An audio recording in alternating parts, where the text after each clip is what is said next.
असं करून तुम्ही छत्रपती शिवाजी महाराजांच्या विचारांचे पाईक आहात हे दाखवून दिलं.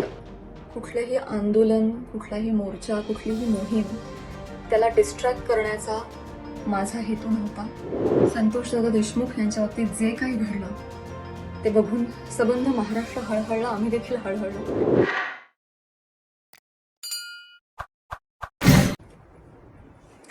तुम्हा सगळ्यांना माझा नम्रतापूर्वक नमस्कार. सबंध महाराष्ट्राचे मी सर्वप्रथम मनापासून आभार मानते. पत्रकार परिषद घेतल्या क्षणापासून ते आत्तापर्यंत मी आणि माझ्या कुटुंबियांनी शेकडो phone calls, messages, social media tags receive केले. महिलांच्या सन्मानासाठी समाजातल्या सर्व स्तरांमधून आवाज उठवला गेला, पाठिंबा दिला गेला, समर्थन दिलं गेलं. यामुळे आम्हाला फार बळ मिळालं, समाधान वाटलंय. खूप खूप धन्यवाद. त्याचबरोबर माननीय आमदार श्री सुरेश धस यांचे देखील मी मनापासून आभार मानते. अत्यंत मोठ्या मनानं त्यांनी देखील समस्त महिला वर्गाची माफी मागितली, दिलगिरी व्यक्त केली. दादा खूप धन्यवाद. असं करून तुम्ही छत्रपती शिवाजी महाराजांच्या विचारांचे पाईक आहात हे दाखवून दिलं. छत्रपतींची भूमिका महिलांच्या सन्मानासाठी किती कठोर होती हे आपण सगळे जाणतो आणि ही छत्रपतींची भूमी आहे आणि त्यांचे विचार इथे पुढे चालवले जातील हेच तुम्ही या कृतीतून दाखवून दिलंय. धन्यवाद. याचबरोबर मी महाराष्ट्राचे मुख्यमंत्री माननीय श्री देवेंद्रजी फडणवीस यांचे देखील मनापासून आभार मानते. त्यांनी आज जातीनं लक्ष घातलं आणि अत्यंत निगुतीनं, संवेदनशीलतेनं हा विषय पुढे नेला, मार्गी लावला. मनापासून धन्यवाद. त्याचबरोबर महाराष्ट्र महिला आयोग आणि आयोगाच्या अध्यक्षा माननीय रुपालीताई चाकणकर यांचे देखील मनापासून आभार. त्यांनी देखील त्वरित यावर कारवाई केली. माध्यमांचेही मनापासून आभार की त्यांनी हा विषय हाताळताना संवेदनशीलता दाखवली. खूप खूप धन्यवाद. गेल्या 2 दिवसांपासून आणखी 2 मुद्दे फार चर्चेले गेले. मी त्याबद्दलही या निमित्तानं बोलू इच्छिते. मी पत्रकार परिषदेतही म्हटलं होतं की धस साहेब बोलले त्यामुळे आज मला पत्रकार परिषद घ्यावी लागली. ते नसते बोलले तर आज मी तुमच्यासमोर नसते. त्यामुळे कुठलंही आंदोलन, कुठलाही मोर्चा, कुठलीही मोहीम त्याला डिस्ट्रॅक्ट करण्याचा माझा हेतू नव्हता. माझ्या मार्फत कोणा दुसऱ्याचाही हा हेतू नव्हता. हे इथे मी नमूद करू इच्छिते, जाहीर करू इच्छिते, क्लिअर करू इच्छिते. आणि खरोखरीच धस सर बोलले नसते तर आज मला हे सगळं करायची काही गरजच पडली नसती. त्यामुळे कोणीही त्यातून कुठलाही गैरअर्थ काढू नये. आणि अर्थातच संतोषदादा देशमुख यांच्या बाबतीत जे काही घडलं ते बघून सबंध महाराष्ट्र हळहळलं, आम्ही देखील हळहळलो. ती देखील घटना अतिशय निंदनीय आहे आणि त्यांच्या कुटुंबियांबरोबर आमच्या सहवेदना आहेतच.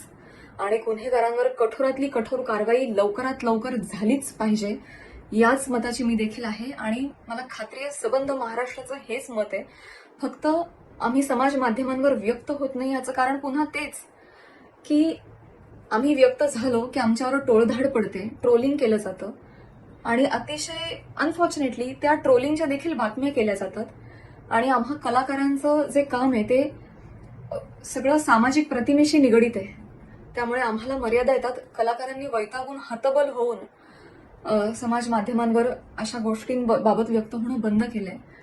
जो काही दुसरा गट असतो त्या घटनेचा, समाज असतो, ते सगळे खूप बदनामी करतात, हर्ट होतात म्हणून हल्ली कलाकार व्यक्त होत नाही. पण मी तुम्हाला खात्री देते जर खरोखरच जर कमेंट सेक्शन जरी बंद झाल्या ना, त्याच्यावरच्या ट्रोलिंग जरी थांबवलं गेलं, बंदच झालं की कोणी मतच व्यक्त करायचं नाही त्याच्यावर, तर बघा सगळे कलाकार आणि कलाकारच काय समाजातले सगळेच स्तर मैदानात उतरतील आणि तुमच्या समर्थनार्थ येतील आणि सगळ्यांच्या समर्थनार्थ येतील.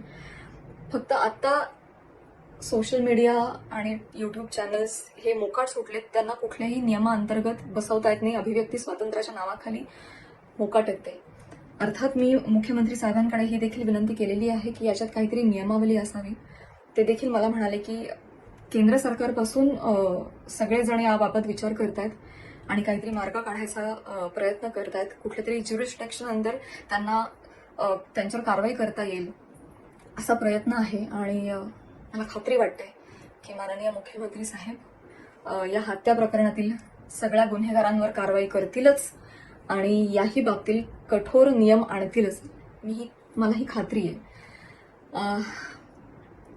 एवढ्या सगळ्या बाबींमधून मी फक्त एवढंच तुम्हाला सांगू इच्छिते की आमच्याही काही अडचणी आहेत, रिस्ट्रिक्शन्स आहेत, हे तुम्ही समजून घ्या. आणि आमच्या हेतूवर अजिबात किंतु परंतु प्रश्न उपस्थित करू नका असं नाही आहे. कलाकार माणसं ही जास्ती संवेदनशील माणसं असतात, त्यामुळे आम्ही सगळेजण तुमच्या पाठीशी आहोतच. आणि जाता जाता आज मी इथे हेही नमूद करू इच्छिते की आमदार साहेबांनी माफी मागितल्यामुळे आता मी त्यांच्यावर कोणतीही कायदेशीर कारवाई करणार नाही आहे, मी करू इच्छित नाही. आणि आज या संपूर्ण प्रकरणावर माझ्याकडूनही मी पडदा टाकते. जर तुम्ही अजूनही यूट्यूब चॅनलला सबस्क्राईब केलं नसेल तर ते लगेच सबस्क्राईब करा.